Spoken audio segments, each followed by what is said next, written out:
What's up, everyone? Welcome to the Champion Living Podcast, where we believe that consistency, perseverance, and not taking life too seriously are the keys to success. I'm Doug, the founder and owner and head coach of Champion Living Fitness. Each week, I'll be joined by my coaching staff with the vision of providing trustworthy information about fitness, nutrition, and mindset, and how this all applies to being a professional rodeo athlete, as well as people from all walks of life. Are you ready to become a champion? Let's go.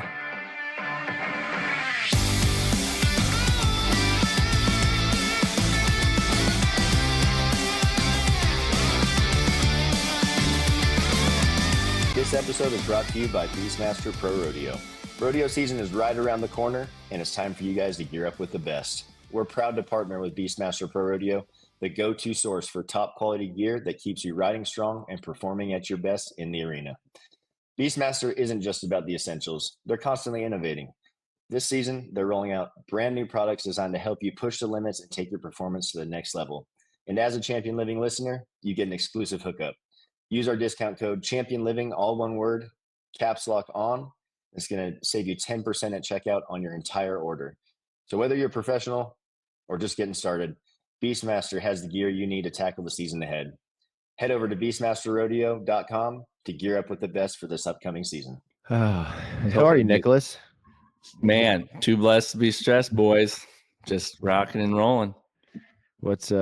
It's been a minute since we've talked to you on here. I think you were still working with Beastmaster last time we chatted with you, and a lot has changed. And I'm kind of excited to get into that today and chat about what you're doing. But what's new in Nic Lica's world, dude? Like, you little one's growing, you're traveling, going places. You were just on the road last weekend. What have you been up to?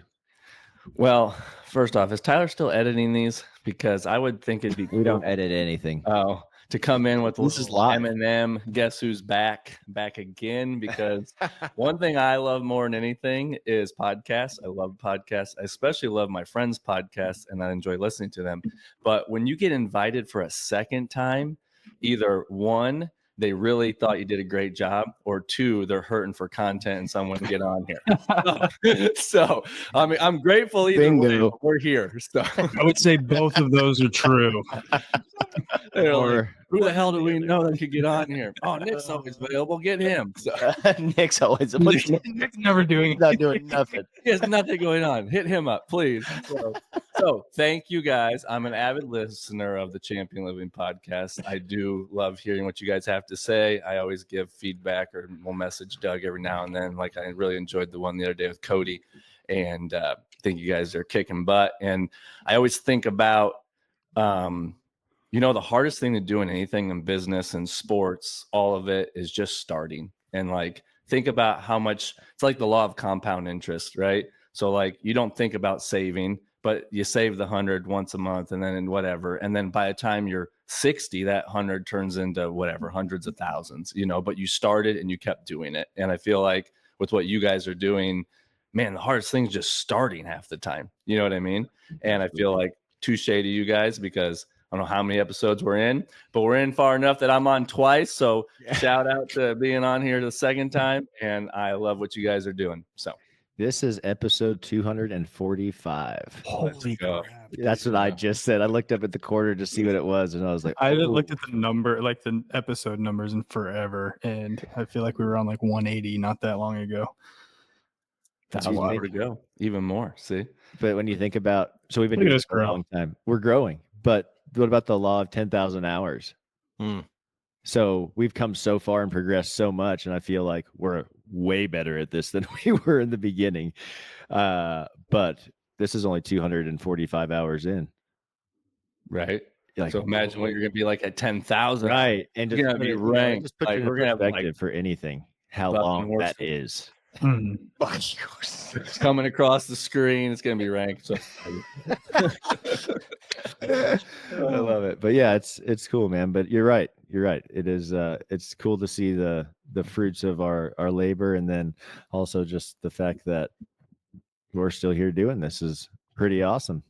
Good work at deflecting too. You said you were going to throw us off the scent and you were going to ask us questions. So good work at not answering any of the questions that Doug asked you initially. I forgot what I even asked him. What happened? I was just fanning your flame, man. I you guys, I think you do a great job, and I was just tickled that I got asked to be on again. So we can indulge in Nic's life, but I think there needs to stop for a minute and just realize, like, one, to start a podcast is a big feat. Two, to have 245 episodes and continue to go is an even bigger feat. And I think with working out and all the things, like the biggest part is just starting, right? Like that's the hardest part, is starting. Like, okay, I'll just dive a little into it. So I've been driving Uber Eats lately, and that is not my style, but that's what I got to do sometimes to grind and make it, right, as an entrepreneur.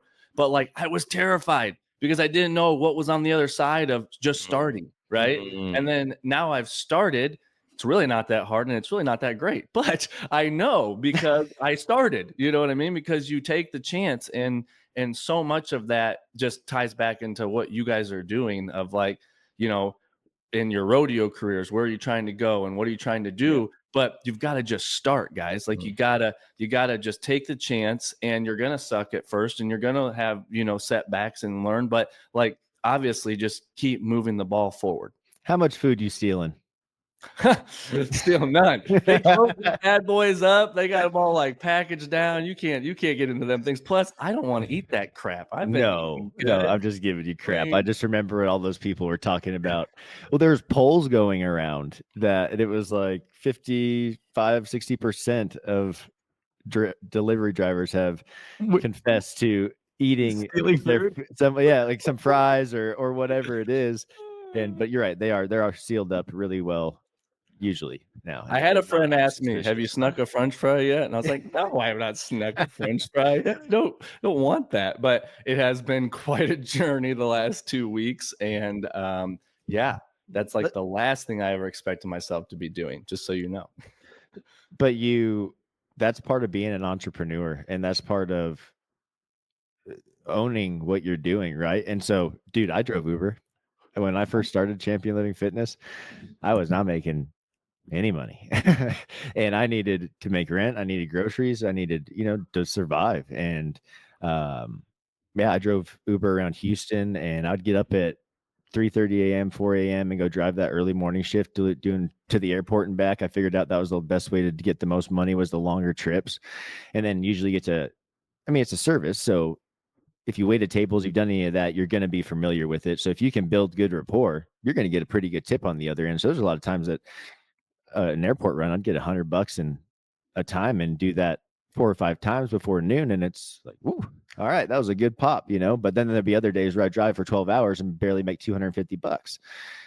But I needed to just keep going and keep grinding because I believed in what I was doing with the business. And it's the same thing. We're going to get into, your business and everything that you're doing here in a bit. But I respect that so much when people do that, man. Like, that's a really respectful thing. And it doesn't feel like it when you're doing it personally. You're like, I'm stooping down to go drive Uber Eats. Like, I am the scum of the earth right now. It's actually quite the opposite. You are doing way more than anybody else would do. And no is not an option. Failing is not an option. You're going to do anything you can to be successful.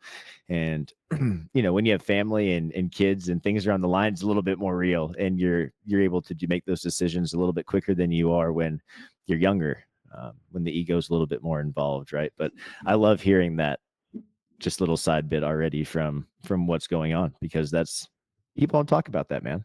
They just, in 10 years, Licabell is going to change the world. Or will have changed the world, and they're going to just see that. They're not going to be able to realize that, dude, this guy had to hustle his ass off to make this thing work, because in the beginning, it's never easy. Yeah. Sorry, not just the doing it. I mean, I respect the crap out of doing it, but you put it out there for everybody to see on social media. Yeah. Nobody does that. That was you said, hey, scary.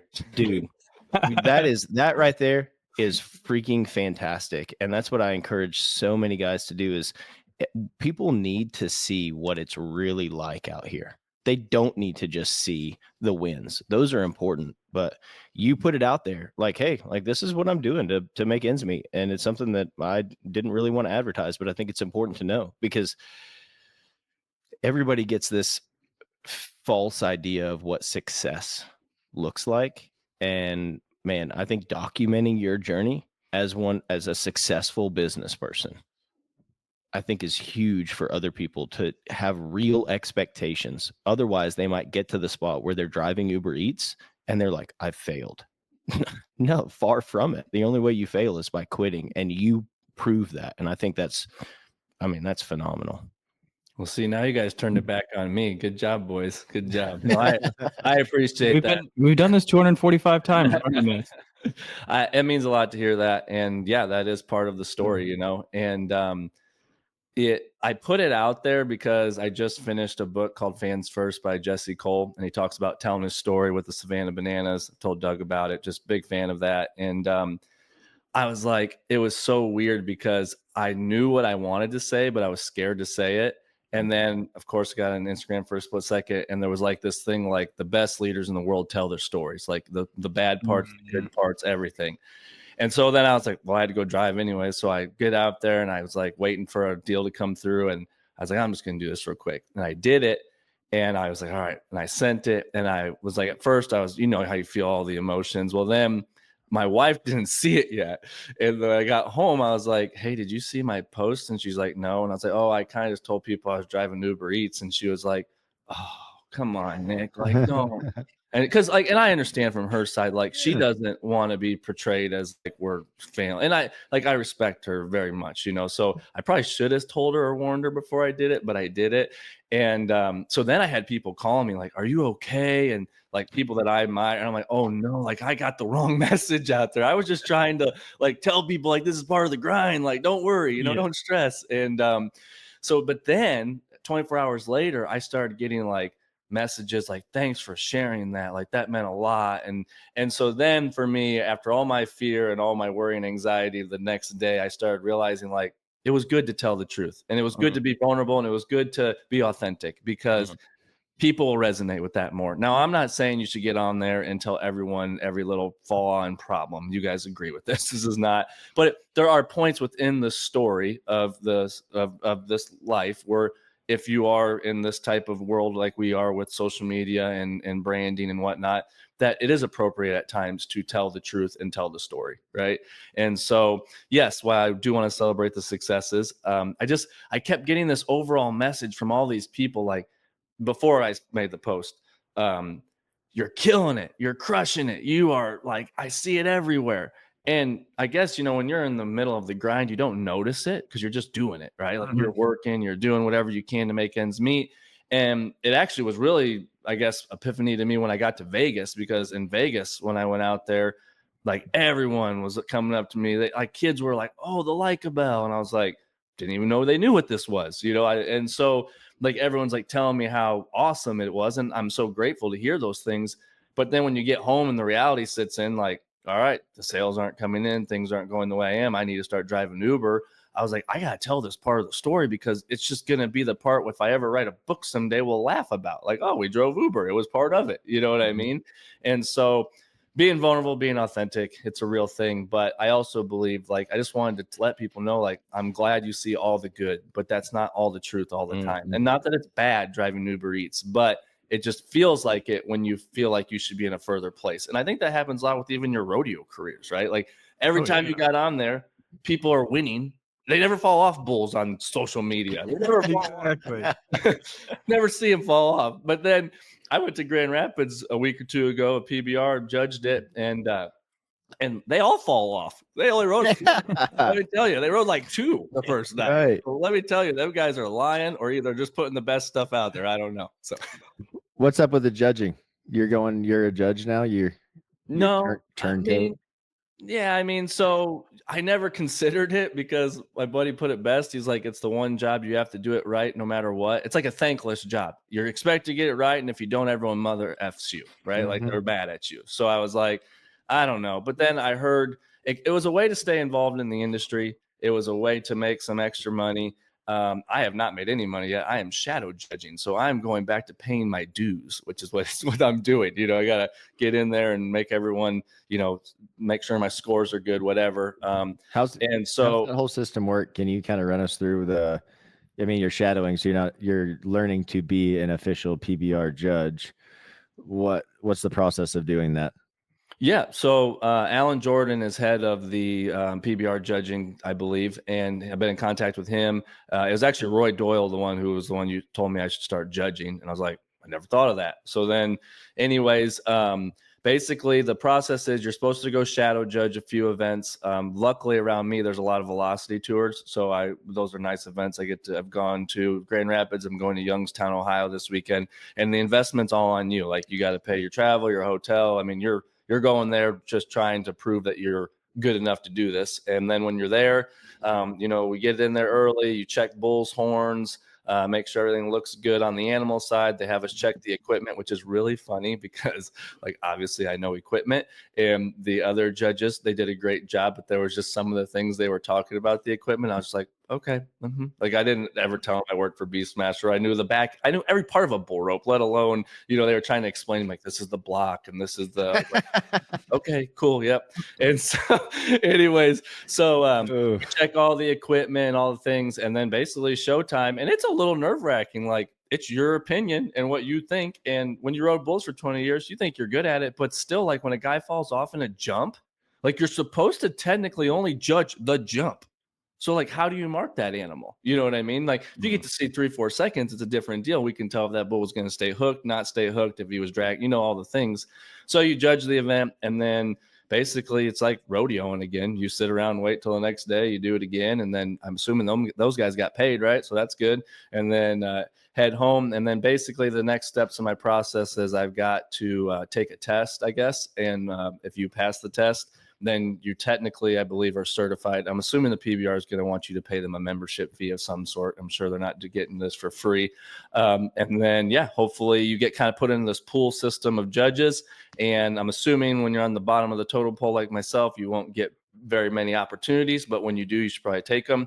And then you go and you try to just keep doing good numbers, I guess. The goal is to, I don't want to say be like everyone else, but be very in line, like you guys are seeing the animals in the same way, And the last thing I'll say is the coolest thing, and the reason why I actually called Alan Jordan and even did this was because I listened to a podcast he was on, and he had said something about, I really love judging because it gives me the opportunity to reward the cowboy and reward the animal. And I never thought about it like that. Like I always kind of felt like the judges were against me, honestly. Being from Michigan, there was plenty of times I rode NFR bulls and they marked me 82 points because the bull must have had a bad day. And that wasn't the truth. I rode a really good bull, right?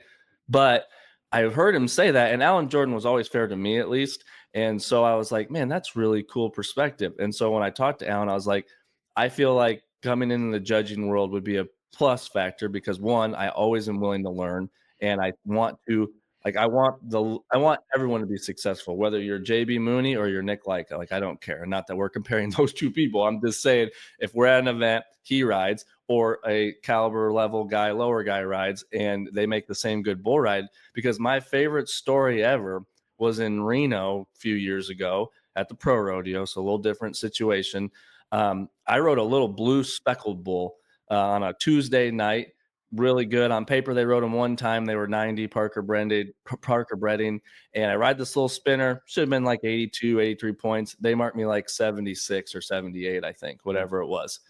All right, fast forward to a Friday night perf, still in the long round. JB draws the same bull. Now, I 100% get the street cred. You get a couple points extra. You're JB Mooney. Don't have any problem with that. He rode the same bull, same tracks.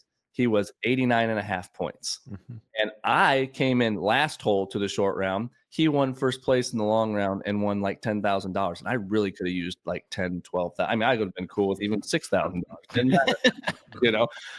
So anyways, now the moral of the story is I fell off in the short round, and bull riders, stay on both your bulls because it'll pay if you stay on two. But it was a real kick in the nuts when that happened. And I remember going to Cody Rostocki and being like, bro, like, it's one thing to be 3-4 points difference, but we're talking a 12-point, 11-point spread here.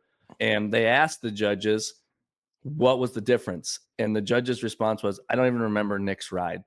And I was like, but there was no good bulls in Reno that year. And there was one little speckled blue bull that spun a hole in the ground, and you had one guy to win it and another guy to place 12th on him.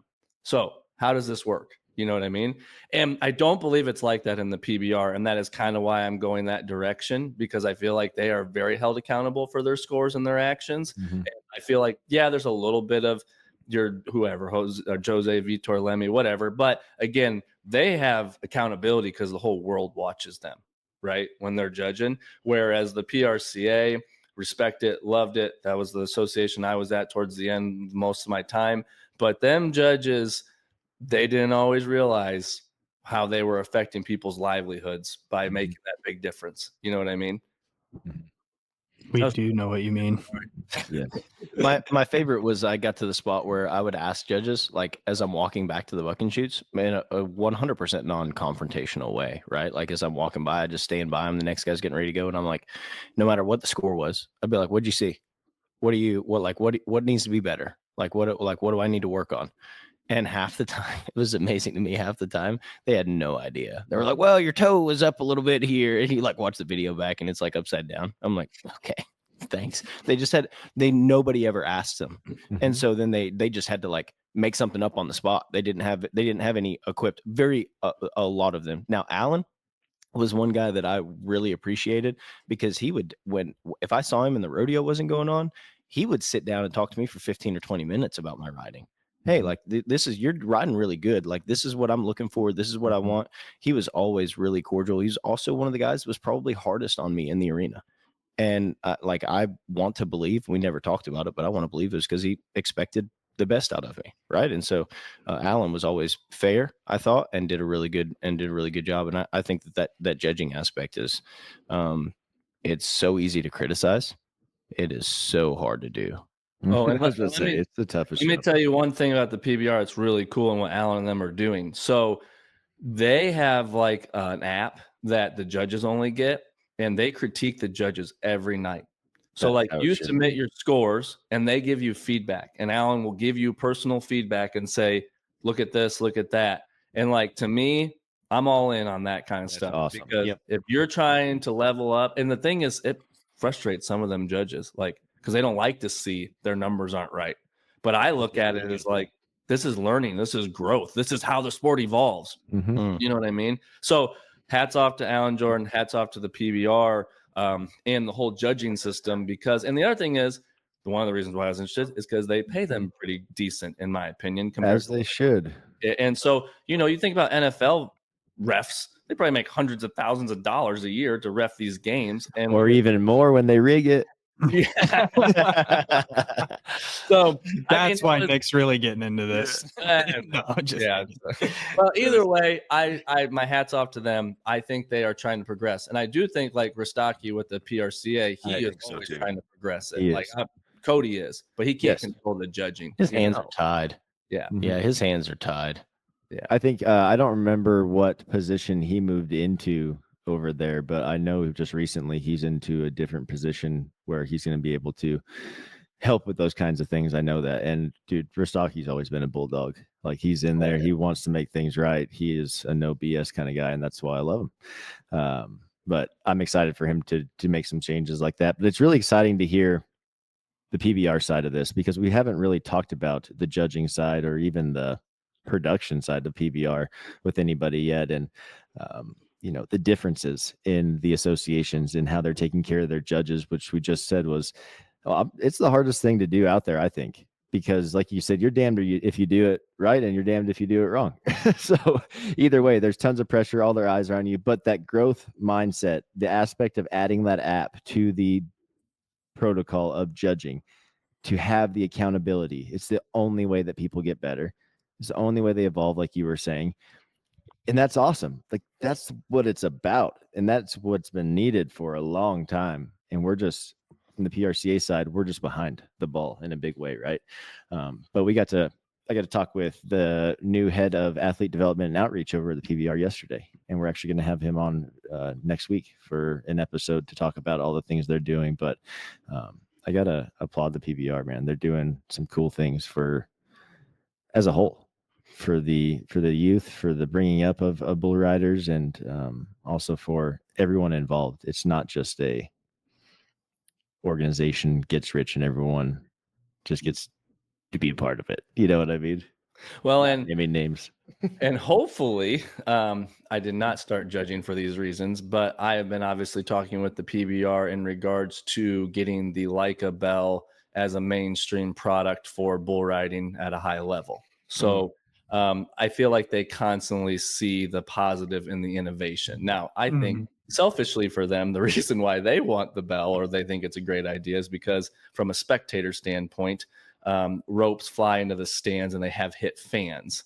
And a soft rubber would feel a lot better than a piece of metal hitting somebody. But the real reasons why it was created was to keep the bullfighters safe.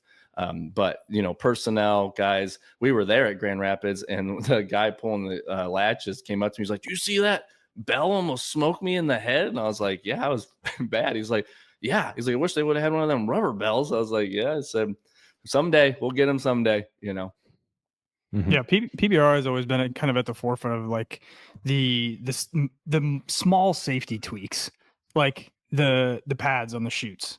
Like that was they started that, like the helmet rule, which some people agree or disagree with, but like I think all in all, like those things are all good, and Licabell fits right into that category of like we need a way to keep the sport around longer and not kill off guys and kill off animals and ruin the image of the greatest sport in the world.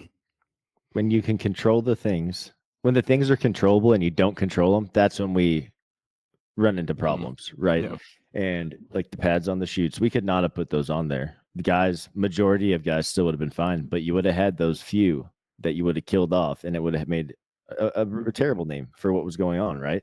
And going back to Licabell, not Licabell, which I've heard it called Not the times, but I always correct them when I hear that. But you were talking about it was created originally for the bullfighters. So what led you down that road to starting that?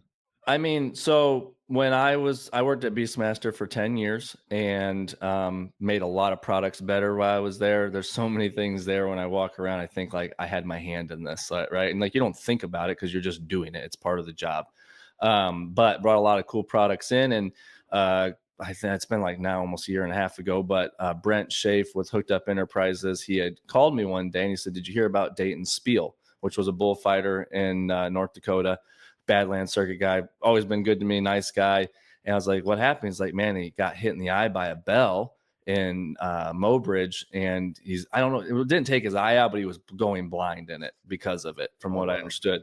He's like, "Do you think you can come up with something?" And I was like, "Man, not often do very, very good ideas come across your table." And I was like, "This is a great idea." So I started inventing it, got it all going, get it made. It took about a year. And when I presented it to the owner of Beastmaster, he thought it was badass. He was like, "This is so cool, revolutionary." He loved that I called it a Licabell. He was like, I was like, put my name on it, all these things. He was cool with it. And then, we got to talking, and essentially it kind of came down to I had to make a choice. I had to decide, because I made it with the intentions of Beastmaster having it. I didn't intend on going out on my own, and I love Beastmaster. So everyone knows here, like I bleed the brand. I still love them, still work with them.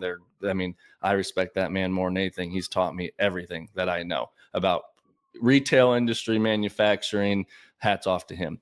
But I got put in a position. It was take a chance on yourself or stay at the company. And I just felt like there was a ceiling on my head. And when you ride bulls for 20 years, everyone in here competed, you realize like taking the best bet you can ever make is taking a chance on yourself. And so I took a chance on myself, which meant I got to keep the product.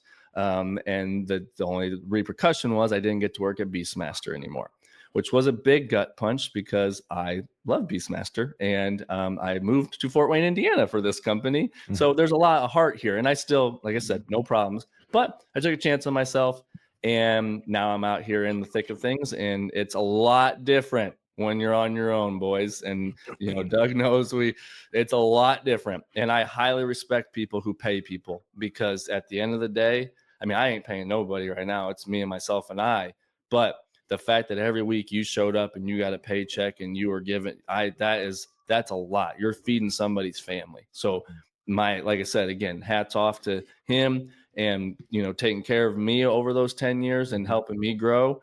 But it was just time to take a chance. I felt like this product was going to change the bull riding industry, and I felt strongly about it. And at the end of the day, it was created to keep bullfighters safer. Come to find out, it also keeps fans safer, personnel safer, riders safer, and the bulls. I was gonna say, does it help the bulls at all, or help like keep them safer in any way? Yeah, a lot of contractors have reached out to me and told me like their bulls will roll an ankle on a bell, or they'll cut their foot and they'll be lame for a little bit. Now, it doesn't like cripple them for life, but it does cause issues. And if you have a big event coming up with them, taking them wherever, Houston, San Antonio, and they're lame for a week, well, then they don't get to be used. You know what I mean? Which I mean, it's a difference between having a vet bill and not having a vet bill. Mhm. Like that's such a small tweak that, you know, guys can adopt, and, you know, a contractor might save them a couple $100 on having to get stitches on a bull's leg or something. Yeah. And so that was the idea. But when they brought me the idea, they said, can it be like a hacky sack? And all I could think about was like, man, I feel like a hacky sack's going to break and sand's going to go everywhere and people will be pissed at me. So I was like, it's got to be made out of like something. We made it out of 3D printed the first time. It was way too hard. And then we kind of found different rubbers and things, and then basically settled on a rubber, and we've just tweaked it ever since. And I'm always still tweaking it. You know, hopefully it'll be completely done, but like you just learn things as you go. You know what I mean? There's just been little changes and things. And so, but basically, you know, the whole goal was just to try to keep the industry safer. You know, it's a safety product. And I try to tell people that, because a lot of people will balk at the price and they always hassle me, or the younger generation will balk at me at the price.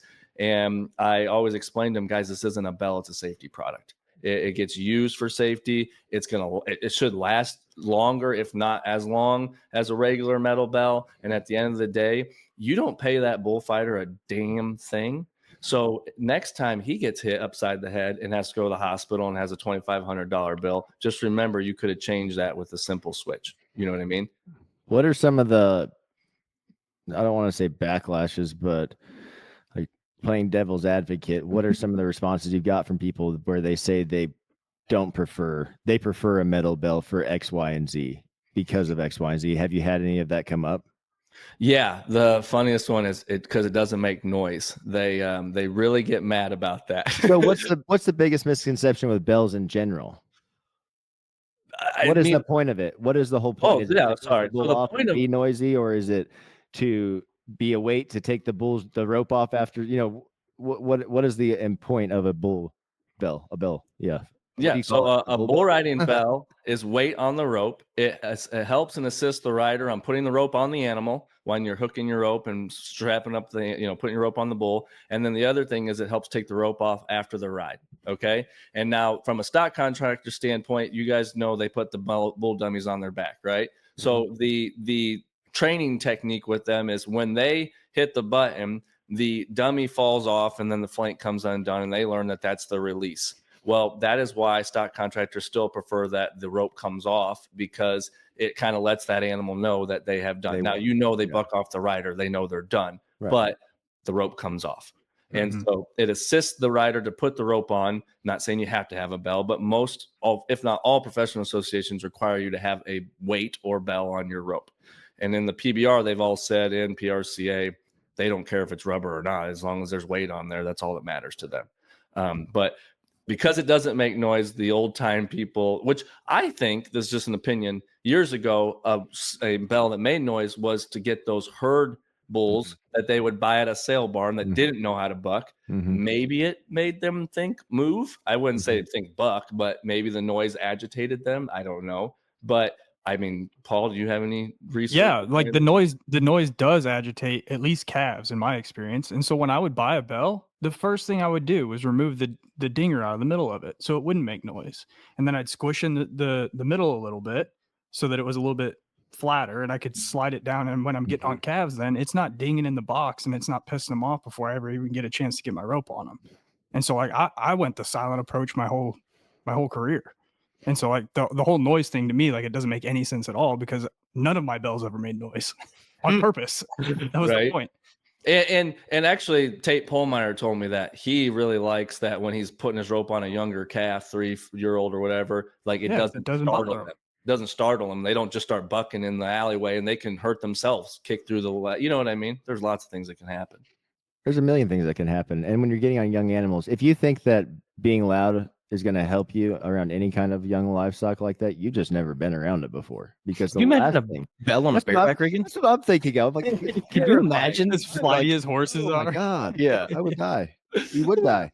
So at the NFR this year, Chance shot Josh won around on Chance's bull, and his dad Dallas had bought some bells for their Badlands circuit for the round winners or whatever, but he doesn't like the bell. He told me he doesn't like the bell, the stock contractor, his dad, and he wins the round on this bull, and Josh has my bell, and he's so excited, like was so excited. It's like I was like, Dallas, did you hear that bell at all when you were cheering during the bull ride? He's like, oh, shut up. He was so excited. Like, you don't hear a bell when everyone's cheering. The only time you hear a bell is in the practice pen when there's no one around and it's making the noise. You know what I mean? That's the only time when you're at a big event, the crowd's making noise, you're making a good bull ride. The last thing you care about is if you hear something making dinglings in the background.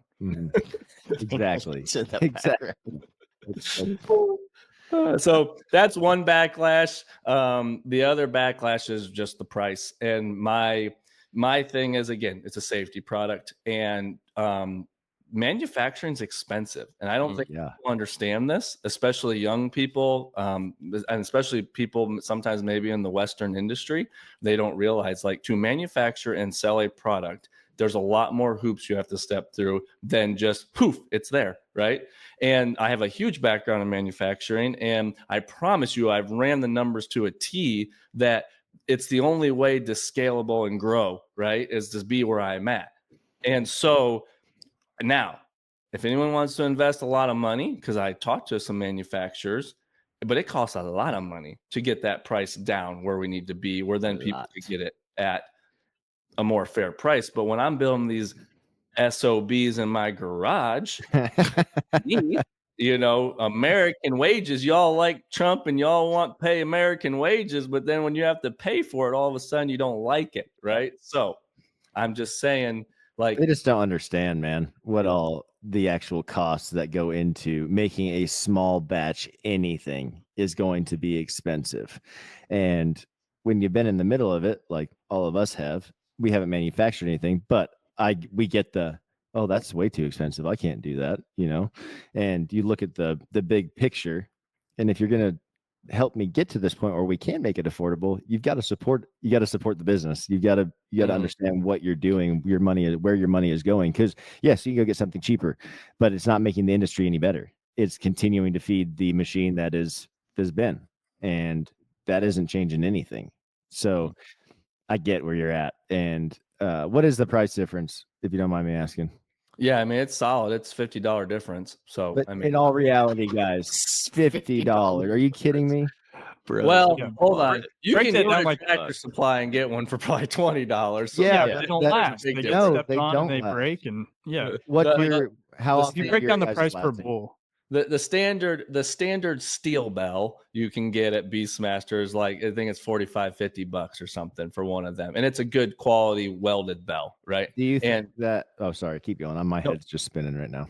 it Got so many is questions. funny. So yeah, $100 is like $8 a month for a year. So if But you want don't think about it like that. Think about it as the ROI. So is your bell going to last 150 bulls theoretically? Should it last? that's the plan, and I've got a year and a half, an 18-month warranty. So if anything happens, If you you're hit me up, there you go. you get a new one. $1 a ride for equipment that is going to work perfectly, I think that is a perfect expense and investment into your business, right? It's the same thing, and I'm going a little off track, but hunting boots. Every hunting boot is like lifetime warranty. They'll last you forever. I know that's never going to happen, right? I know that they're never going to last me a full lifetime. But if I can get $1 per mile out of those boots, that's worth it to me. That's my ROI is like, that was a good investment for me. So I spend $500 on a pair of boots. I need 500 miles out of them. I think when you start looking at it as the business mindset rather than the, oh, I got to pay for this. I'm not, it's not, it's a business expense, guys, girls, anyone that's doing any kind of rodeo. All of these things that go into your craft are an expense, an investment into making you better. Yep. And if they don't make you better, don't do them. But and that $100 for your for your Licabell is a tax write-off for Tax everything write-off. out there. The mic Like- drop, tax write-off. And Take it. it's almost like they didn't spend $4,000 in entry fees at rodeos that they knew they weren't Exactly. going to make the whistle at. Yeah. You know what I'm saying? It's like, okay, so don't enter one rodeo and save your entry fee from that and buy one of the bells. Like, okay. Well, this is our classic OPA scenario it's where the we dumbest talk to guys, objection. I cannot afford it. It's like, okay, cool, man. So are you rodeoing right now? Yep, I'm rodeoing. How many rodeos you going to in a month? About 8 to 10 rodeos. Okay. How much money are you winning at those rodeos? I haven't won anything yet.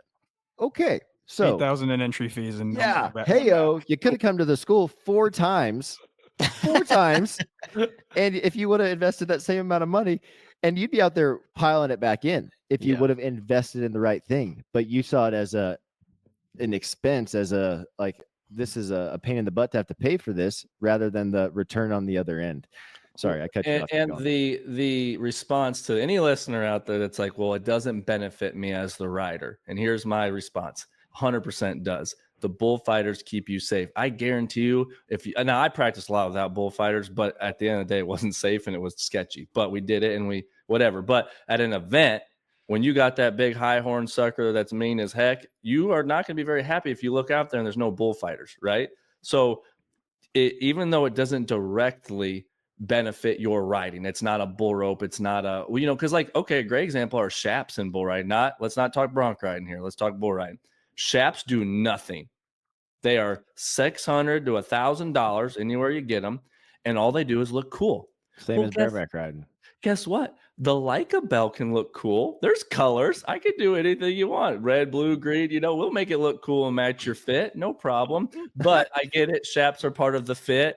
But I'm just saying, so if you're saying to me, well, it doesn't benefit me, but it does, because if you care about them bullfighters at all, it's a simple investment that will, like you said, prolong everyone's careers. And it's easy, I imagine the bull riders are pretty on board with it. Is there any did I say bull riders? I meant bullfighters.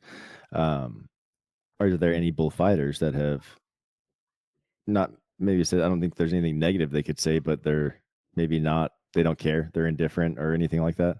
I'm not going to name any names, but surprisingly, there are some that just think it's not, they don't care. They just like, doesn't matter. It's bull riding. We're going to, I don't care if I get hit by a bell, even though they've been hit by a bell. Mm-hmm. And the other thing was, one of them said to me, well, Nick, I just don't get why they're so expensive. And this was a person who's very business oriented and makes a good living. And I said, man, and at that time I was dumb. And I told him, just like, I dumped on him because I was scared and nervous and didn't know I was trying to figure everything out. And I just left my job, but the truth is, like, now I'm way more confident in where I'm at. Like, no, man, this is what it takes. Like, good. If you want to help me be able to invest that large amount of money and get them made at a manufacturing cost, then sure, we'll lower the price, no problem. But right now, don't come help me pour them suckers right now in my garage and in my house, right? So I got to do the work, and I would love to. My goal is not to do this the rest of my life and just make, like, yes, I want the bells to be a household product. I do hope that we can get the price someday maybe more user friendly, but at the end of the day, like, did you see the price of eggs and everything nowadays? Like, I was just about to say, man, like, that's just the world we live in. You're going to eat them as done. I warranty this thing, So again, no warranty on eggs. I'm not trying to like make a big cause about it, but it is frustrating when I hear some of the bullfighters be like, they don't really care. There's like, it is what it is. It's rodeo, man. That old school mentality. Like, you just gotta be tough. I'm like, okay, sounds good. Sure. Hui has the best gear because it's tough, it's durable, it withstands the test of what we put it through, and that is why I am a big supporter of Hui brands. Guys, from hats, apparel, whatever you need, they've got you covered. They are the perfect blend of rodeo style and athletic performance. You can check them out at huibrands.com. Use our discount code ChampionLiving, all one word, is going to save you a little bit at checkout. It's a lot of ignorance, like some rodeos, they have the third barrel right there in front of the buck and shoots, and there'll be monstrous craters. And I can remember one time at St. Angelo, I was like, man, awful nice of them to just leave those freaking craters out there for you guys. I was talking to a bullfighter and he was like, oh, it's rodeo. I'm like, it would take 2 seconds to kick that freaking dirt back in so that you don't freaking roll an ankle, but he's like, oh yeah, just cowboy. I'm like, okay, cool. That's fine. you do your deal, you know. But what I was going to say is that like they're not just buying they're not just buying a product, right? They're buying your experience in the rodeo equipment industry. You have put 10 years into working in rodeo equipment and trying to better it. And it's the same thing, that bullfighter that says, I don't get why they're so expensive, but you could bet your butt that if he were to start a bullfighting cleat company, and he starts making cleats, and he takes all of his experience and all the years of fighting bulls, he's not selling them at rock bottom dollar either. You deserve to be paid for your experience. And like that it goes back to our coaching. We're paid based on our experience and the level of education and the results that we're able to deliver. And so I think that investing in a company like and buying a product, man, it moves the needle forward for the company, but not just for your company, for the industry as a whole, for bull riding as a whole. And to me, it's a no brainer. I mean, I need to buy one. I don't ride bulls. I'm not planning on ride bulls, but I'm gonna tell you, if any of my boys decide that they want to ride steers or something like that, they're all gonna be strapped with them for show. I appreciate that. The the owner of Beastmaster, when I talked to him about, because you don't think I didn't just bounce, I talked to people in the industry, like the guy I worked for, like, hey, what do you think? He said, Nick, he's like, you know the company Yeti? I was like, yeah. He's like, they took a cooler and made it 3 times as much as a regular cooler, if not more. Is like, and they sold a lifestyle around it. They sold a brand. It wasn't about just the fact that it kept your stuff cold. It was like they were going to be the best, right? And that's my vision with Licabrand and the Licabell, is like bringing high quality products that are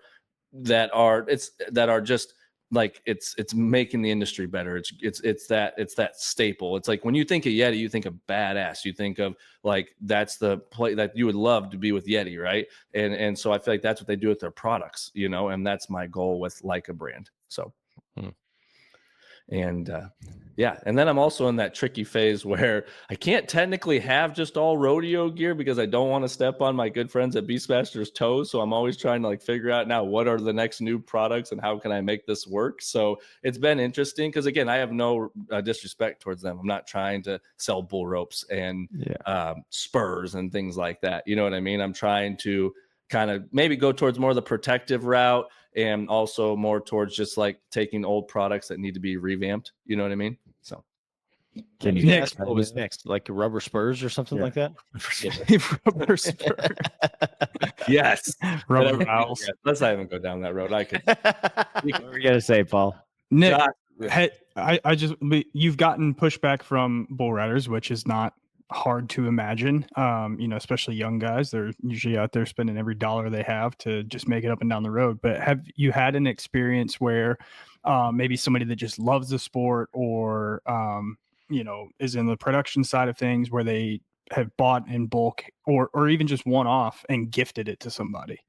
Yeah, no, I honestly, I'm sorry if I made a bad look towards the industry of saying like they all don't like it. Oh, no, not at all. That's not, honestly, more times than not, it's been the other side. Like, this is great. We love it. There's lots of bullfighters that message me secretly and say, dude, we love what you're doing. Thank you so much. Like, it's not just those 1 or 2 guys that maybe aren't on board. You know what I mean? So yeah, there's been, one, thank you for saying that. Mobridge, South Dakota was the first. When they knew the story, they had it all out. They hit me up. We want to buy a Licabell for every bull rider that enters our rodeo this year. Hats off to them. That's awesome. Those freaking guys. Hats off to those guys, because they saw it, they believed in it, and they didn't ever want that to happen to someone that was on their team that they hired anymore, right? So they bought one for every rider, and there's been lots of instances like that where people see the value, they understand it, they respect it, and that's why they invested in. I've got to make some cool logos, because I can put logos on them and stuff. I've done some cool stuff, and honestly, I'm just like Logan said, I'm constantly raising the bar, trying to make it better, and it's dang sure more than anything has had positive feedback than negative. I think that sometimes, wouldn't you agree that human nature is just to see the negative on our end? Oh yeah. Like, you just hear the bad voices, the 1 or 2 comments where someone says, that's stupid, that's expensive, whatever, right? But then there was 20 people who are like, it's great, you're the one. And I think that's just maturity on my end, needing to mature and understand like, hey, they're talking about you. Mm-hmm. It's a good thing they're even saying it, right? Like, yep. so I think that's part of it. And honestly, like to the very beginning, when you're vulnerable on social media and you're putting yourself out there, whether it's the good stuff or the bad, people are going to say something and have an opinion, and that's what you have to live with that. You know what I mean? And I just got to get thicker skin sometimes, Yeah. It'll come with time, my man. It'll come with time. And the fact that you're like aware of that and are acknowledging and practicing different habits to not let those things get to you shows a huge amount of growth. And most people will never, ever, ever look in the mirror and have that little conversation with themselves and say, this shouldn't bug me. I need to not be so bothered by it, or I need to work on realizing when I'm falling into that, that train of thought or whatever it is. So all these things that you think make you look weak are actually big power moves, dude. So it's pretty cool to hear. And that's real life. Those are real examples that, again, not a lot of people are willing to talk about because it's not a strength. So, or doesn't feel like one when you're going through it. But I love hearing those stories, man. And everything about that. What other industries have you looked at and able to make things in besides rodeo? Have you looked any other places or into any other ways that you could do what you're doing now, but with other industries? Obviously it wouldn't be a bell, but maybe other, I don't know. Just random question. So interesting enough, the automotive world is huge in rubber parts. Another thing is I found out the other day when I did go speak with a true manufacturer in this space. They make like these deals for snow plows. It's like how they gauge how the level the plow is, and they use a rubber, like a big rubber, like I don't know. It was like a big rubber box at the bottom. So I did have someone one time hit me up. They broke a piece on their farm equipment and asked if I could make something with that. I'm not like, I'm still super green, so I'm learning, but I definitely see the value in other areas. Again, it's so. The only thing I can say is it's hard because I didn't create the product to be where I'm at today, but I'm grateful that God put me in this position that I am where I'm at today. I've always wanted to be an entrepreneur. I've always wanted to take the ceiling off my head, and I want to create fan first experiences for people. I want to treat people the way, I read that whole book and it talks about treating people like the way you'd want to be treated and going above and beyond. And I was doing that already at Beastmaster. That's why people love that brand, because I was the guy that would call you back. I was the guy that would, do these things from a business standpoint that made you feel appreciated and made you want to be more invested in the brand, right? And so now it's just funny because it's like now I'm back at zero and I'm trying to recreate it again. So that's a fun learning curve, even with the Uber Eats. Like, how can you be different? How can you can't really change your tip because it kind of pre-tells you, but like one, just smile. Just be respectful. I send a little message when I'm done, like, hey, thanks for ordering. Have a great day. Whether they like it, don't care. I mean, I'm thinking about putting little paper clips on there with a little message, like with a positive message, maybe, but I'm thinking like that. And I think that that's what grows with I think that's how you grow a good business, right? I think that's how you create a great team. And I think that's what excites me. Like, I don't know where we're going in regards to exactly products, like a brand, all the things, but I know we're going somewhere and it's going to be awesome. And I'm excited to see whose lives we can impact and how we can make things better in the space, Mm-hmm. It's you guys are definitely going somewhere, man. We're excited for you. And I was just thinking about, you talked about getting that ceiling off of your head and being able to be in a place where you grow. And a lot of times we wish to be in certain circumstances. If only I could be here. And then you don't realize all the extra stress that comes along with it, right? It's not you are going through extra stress and all this development as a human right now. And sometimes it feels probably like a little too much. And the thing you have to remember is that you asked for this. Yeah. You asked for this opportunity to grow, and didn't say it was going to be easy, but it'll be worth it. So you just have to keep going, keep doing what you're doing, man. So you're giving me so many flashbacks to myself and everything I went through mentally when I started this. And I'm sure Logan and Paul went through, I know you guys went through some stuff like this, where it was a real gut check of like, are we doing this? We're really doing this. Holy shit. We're actually going to do it. And once you take the leap, it's awesome. But up until then, it just is hard. And it's amazing. And the owner at Beastmaster told me this. He said, Nick, when you go out on your own, opportunities are going to come that you didn't even know were going to exist because there are some limitations within when you're working a certain place or whatever. It doesn't mean it's bad. I'm just saying, he said, people will reach out to you differently. There might be conversations had. And that's really cool because it actually has happened in several instances since I've left. Like doors have opened. I never probably would have considered judging at all had it not been for the situation I'm in. Right. And I think I can help make an impact with some of that. Do I care to be, I guess, I mean, it would be cool to be a top level judge. Don't get me wrong. But like, is that my passion as in like where I'm going in life? I don't know. But at the same time, like that thought process was never provoked until I was in this situation of trying to make ends meet and grow as a person. You know what I mean? It's easy to stay comfortable when you're in a comfortable, like you don't want to leave the comfort. And that goes back to your working out and all the things, right? Like you don't want to change because your body wants to stay the same, right?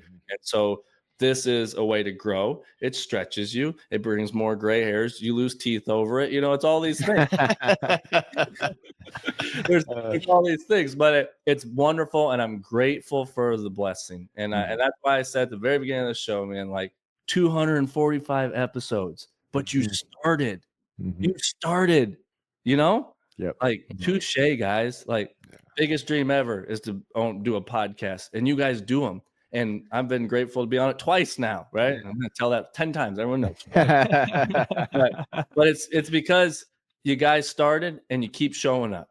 And I think that's the epiphany of business. That's the epiphany of being a great bull rider, rodeo athlete, dad, husband. You started and you keep showing up. You might fail a little bit, but you keep coming and you keep trying. And until you die, your duty on this earth ain't over. Whatever you're meant to do in life isn't over. You know what I mean? Yeah, that's it. Where can, well, real quick, I got to give a shout out to Tim over at Beastmaster. We've brought them up a bunch on this episode, and they are the sponsor of this podcast. And they have been a huge supporter of what we do, our schools, these episodes. So without them, we wouldn't be able to do what we do. And I know they are still innovating like madmen over there and pumping out some awesome things. So y'all check them out, beastmasterrodeo.com. Use our discount code Champion Living, all one word. It's going to save you 10% on all their products. Nick, where can we find out more about Licabell? And just so everyone knows, I still work with them all the time. Absolutely. I go in there, I hang out with Tim, Junior, the guys. I have lunch there sometimes because I love that place. And for me, it's all good. It was time for me to go take a chance on myself. So love Tim. He knows that we're all, we're all moving forward. But Licabrand.com, that is where you will find the house of the Licabell. And then on social media, I'm not a TikToker, let alone I don't even know if that platform exists, but Instagram, Licabrand_official. That's the best way, or Facebook as well. And that's basically it. Instagram, online. You can also email me, but we're just making moves, man, making moves. So we're proud of you, buddy. We're gonna we'll keep pumping this, and the coolest logo you've ever put on one of those bells is definitely ours, by the way. Let's go. That's that man right there. Yes, Paul, sir. Yeah, there it is. Love it. Paul reached out to me, and I was super grateful for that opportunity. And thank you guys. I'll have to be reaching out to you again pretty soon. So sweet. We'll Thank you guys for the support. Thank you for having me on here. And man, just keep rocking. We are changing the world, whether we see it or not. We are changing the rodeo space for the better. So keep on rocking. And y'all, until next time, we'll catch you later. Rodeo Now app allows you to record, upload, and catalog your rides and runs, review your performances in slow motion, and our favorite feature, if you're not familiar with your stock draw, you can search your animal by name to get all the intel you need to make your next ride a winning one. Join the rodeo revolution today and download the Rodeo Now app for free. It's available in the Apple App Store and Google Play Store. If you want to learn more about our coaches and program options, make sure to swing over to our website at www.championlivingfitness.com. You can fill out the Become an Athlete form to set up your free consultation and have all your questions answered by a coach.